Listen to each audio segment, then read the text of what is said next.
તો એની એક નાનકડી વાત મારે અહીંયા અત્યારે કરવી છે આ પર્વના એનિવર્સરીને, કે દેશ માટે મારે શું કરવું જોઈએ, દેશ માટે મારે શું કરવું જોઈએ.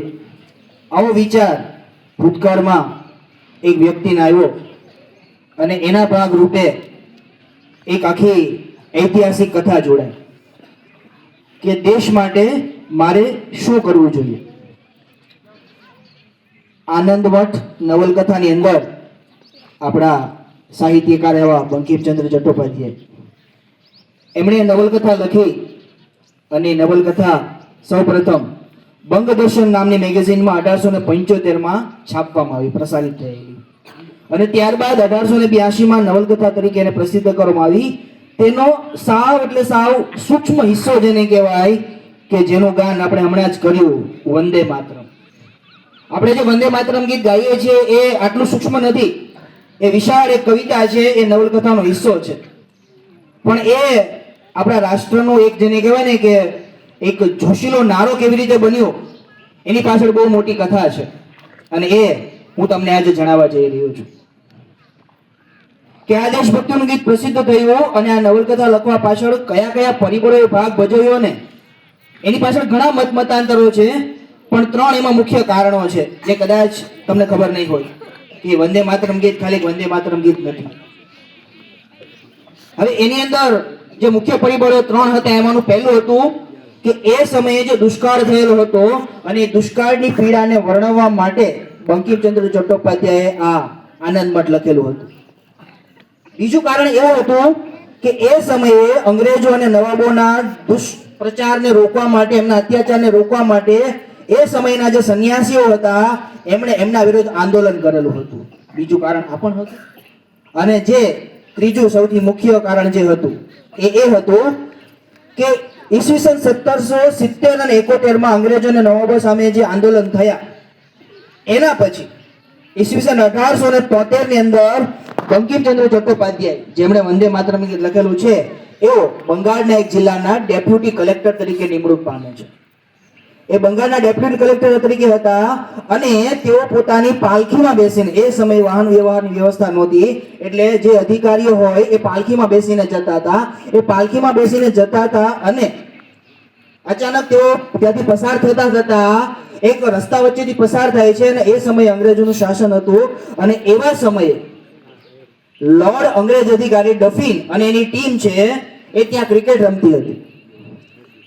હવે અંગ્રેજોને ભારતીય લોકો પ્રત્યે કેટલી બધી ધૃણા હતી તમે એનો અંદાજો લગાવી શકો કે એમનો ત્યાંથી પસાર થવું પણ એમને ખૂબ પસંદ આવ્યું નહીં. એઓ ખૂબ અકળાઈ ગયા, ખૂબ ગુસ્સે થયા અને એ ડેપ્યુટી કલેક્ટર અધિકારી એટલે કે બંકિમચંદ્ર ચટ્ટોપાધ્યાયને એ પાલખીમાંથી બહાર કાઢીને એમણે એમની સાથે મારપીટ કરી. હવે તમે કલ્પના કરી જુઓ કે ડેપ્યુટી કલેક્ટર એવો અધિકારી એની સાથે પણ અંગ્રેજો જો આવું વર્તન કરતા હશે એ સમયમાં તો સામાન્ય માણસ સાથે તો કેવું વર્તન કરતા હશે. અને આ ઘટના બંકિમચંદ્ર ચટ્ટોપાધ્યાયના મન ઉપર ઊંડી અસર કરી ગઈ. એમણે માર તો સહન કરી લીધો ત્યારે, પણ એમણે કીધું કે નહીં, આને રોકવું જરૂરી છે. આજે આ મારી હાલત છે, આવી હાલત મારા દેશના દરેક નાગરિકોની ભાઈ બહેનની થઈ શકે એટલે એને રોકવું જરૂરી છે. એટલે એમણે એ અંગ્રેજ અધિકારી ડફિન હતો એના વિરુદ્ધ કોર્ટમાં કેસ કર્યો. હવે આપણે વિડંબના તો જોવો ટૂંકમાં, સરકાર અંગ્રેજોની, અધિકારી અંગ્રેજ, અત્યાચાર અંગ્રેજો કરે, હવે જજે પાછો અંગ્રેજ. પણ બંકિમચંદ્ર ચટ્ટોપાધ્યાય પાછળ પડ્યા નહીં, કેસ તો કરવો જ છે. એટલે કેસ એમણે દાખલ કરી દીધો. કેસ દાખલ કર્યા પછી જે જજ હતો એને ખબર છે કે અધિકારી તો અંગ્રેજ જ છે એટલે એના વિરુદ્ધ જો સજા આપવામાં આવશે તો ભારતીય લોકોમાં અંગ્રેજ સરકાર પ્રત્યે ઘણી બધી નફરતની ભાવના જાગી જશે. એટલે એમણે શાંતિ મંત્રણાનો આદેશ આપ્યો. એમણે બંકિમચંદ્ર ચટ્ટોપાધ્યાયને જણાવ્યું કે કેસ કરીને કોઈ ફાયદો નથી, કેસ લાંબો બહુ ચાલશે, તમે કેસ પાછો ખેંચી લો. પહેલા તો બંકિમચંદ્ર ચટ્ટોપાધ્યાય માનવા માટે તૈયાર ન હતા, પણ અંતે ઘણી સમજાવટ પછી એમણે સ્વીકાર્યું કે કઈ વાંધો નહીં, હું કેસ પાછો લેવા માટે તૈયાર છું, પણ મારી એક શરત છે. એટલે કીધું કે શરત મંજૂર છે, શું છે જણાવો.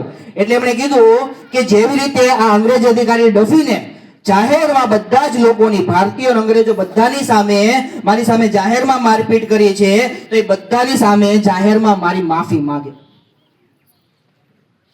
ડફીન માફી માંગવા માટે તૈયાર ન હતો, પણ જજે કીધું કે જો તમને સજા પડશે તો તમારો હોદ્દો પણ જતો રહેશે અને તમે પછી આ કોઈ કાર્ય કરી શકશો નહીં. એટલે કમ અને ડફીને એ બધાની સામે જ બંકિમચંદ્ર ચટ્ટોપાધ્યાયની માફી માંગી. માફી ખાલી શબ્દોથી જ માંગી, હૃદયમાં તો હજી એમના માટે એક દાવાનળ પ્રગટ થતો ને હવે એમને બંકિમચંદ્રને વધુ ને વધુ પાઠ ભણાવવાનો, સજા આપવાનો વિચાર પ્રગટ્યો કે કુબુદ્ધિ સૂજી જેને કહેવાય. એમણે કીધું કે એને મારી પાસે માફી મંગાવી છે, હવે એનો બદલો હું લઈશ. એટલે એણે બંકિમચંદ્રને વધુ હેરાન કરવા માટે, પરેશાન કરવા માટે એક કાવતરું ઘડ્યું. અને કાવતરું ઘડ્યું અને એ કાવતરાની જાણ એ સમયના જે એક શાસક હતા જોગીન્દર નારાયણ, એમને ખ્યાલ આવ્યો. એટલે એમણે બંકિમચંદ્રને સુરક્ષિત કરવા માટે એમનો જે લાલગોલા નામનો એક જે પેલેસ મહેલ જે હતો ત્યાં એમને આશરો આપ્યો અને કીધું કે તમે અહીંયા રહેજો, અહીંયા તમને કોઈ હેરાન કરવા માટે આવી શકશે નહીં. અને એ જે મહેલ હતો એની ફરતે ફરતે ઘણા બધા ધાર્મિક મંદિરો, ધાર્મિક સ્થળો જેને કહેવાય, અને એ એકાંતની અંદર બંકિમચંદ્રએ પોતાની જાત સાથે મનોમંથન કર્યું.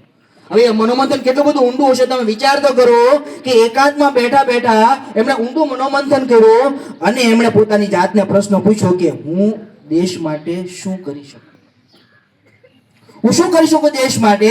હમણે એકાંતમાં ને એકાંતમાં એમણે માં નવદુર્ગા, માં જગદંબા, માં નવચંડી જેને કહેવાય એની ભવ્ય આરાધના કરી.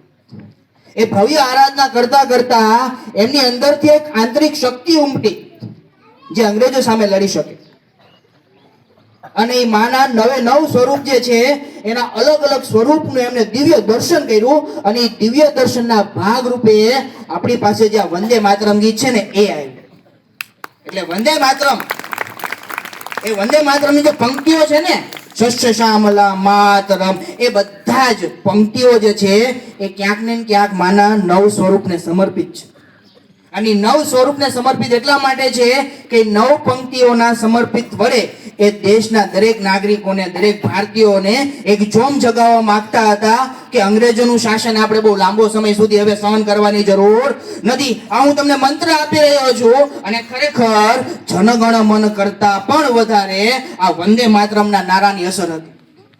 હમણાં જ એને 150 વર્ષ પૂર્ણ થયા. 150 વર્ષ પૂર્ણ થયા અને એ નારાએ ખરેખર આપણા દરેક ભારતીય ક્રાંતિકારીઓની અંદર એવી જ્વાળા જગાવી કે પછી એમને સ્વરાજ સિવાય બીજું કાંઈ જ જોઈતું હતું નહીં. પણ એ વંદે માતરમની રચના પાછળ આવા ઘણા બધા કારણો જવાબદાર હતા જે કદાચ અહીંયા બેઠેલા યુવાનોને ખબર નહીં હોય. અને એ ખરેખર વંદે માતરમનો જે નારો છે એ આપણા માટે વિજય મંત્ર સાબિત થયો અને ખરેખર જો કહીએ તો એના વડે જ ક્યાંક ને ક્યાંક આપણને ઘણી બધી સફળતા જલ્દી મળી.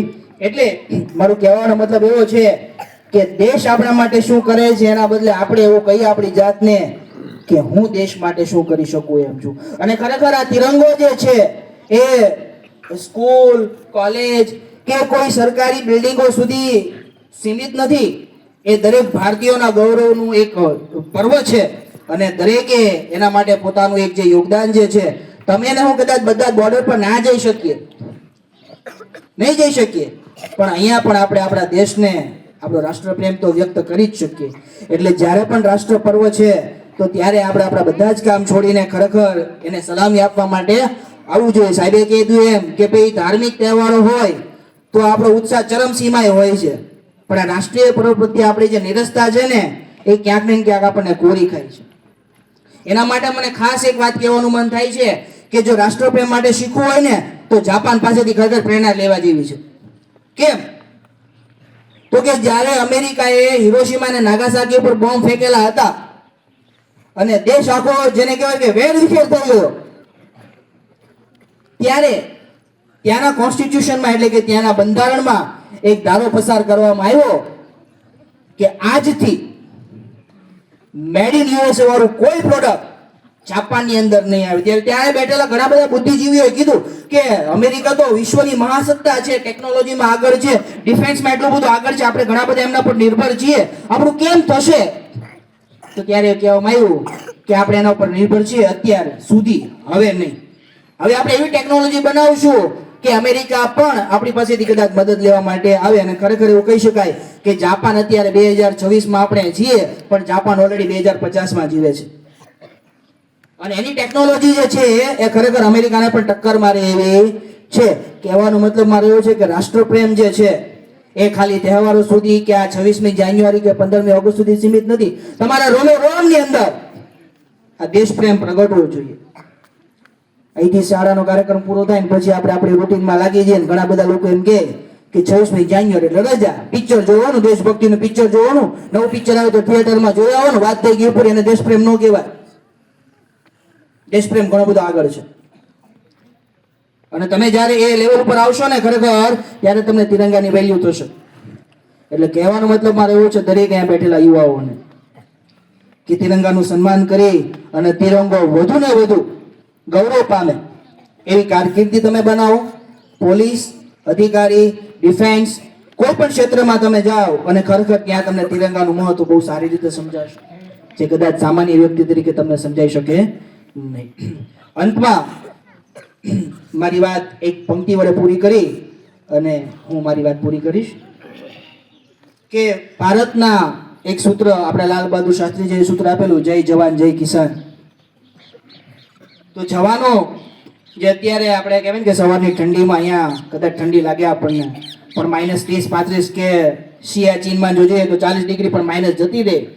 તો ત્યાં જે ફૌજીઓ જે છે એમના માટે મેં કાવ્ય લખ્યું હતું, એ હું અહીંયા પ્રસ્તુત કરું છું કે ભારત के हर फौजी को मेरा दिल से सलाम, भारत के हर फौजी को मेरा दिल से सलाम. मुझे आज भी ताज्जुब होता है कि ये भारत का सिपाही न जाने कौन सी मिट्टी का बना होता है, न जाने कौन सी मिट्टी का बना होता है. कौन सा ऐसा फौलाद इनकी रगों में तना होता है, कौन सा ऐसा फौलाद इनकी रगों में तना होता है. वतन की हिफाजत के बिना जिनका न जागना न सोना होता है. मेरा सलाम है उन सभी फौजियों को जो न्यूनतम 30 डिग्री में भी चट्टान बना होता है. मेरा सलाम है उनको जिनके बार बार गोलियों और बारूदों से सीना छलनी होता है. कभी राजस्थान, कभी कश्मीर, कभी पंजाब, कभी गुजरात जिनका ठिकाना होता है. घर परिवार अपनों से दूर होकर रोज जिनका जीना होता है. इसीलिए तो मुझे सचमुच ताज्जुब होता है अनुभव कि यह भारत का सिपाही न जाने कौन सी मिट्टी का बना होता है, न जाने कौन सी मिट्टी का बना होता है. अंतમાં મારી વાત અહીં પૂર્ણ કરી અને આ રાષ્ટ્રીય પર્વની ઉજવણીને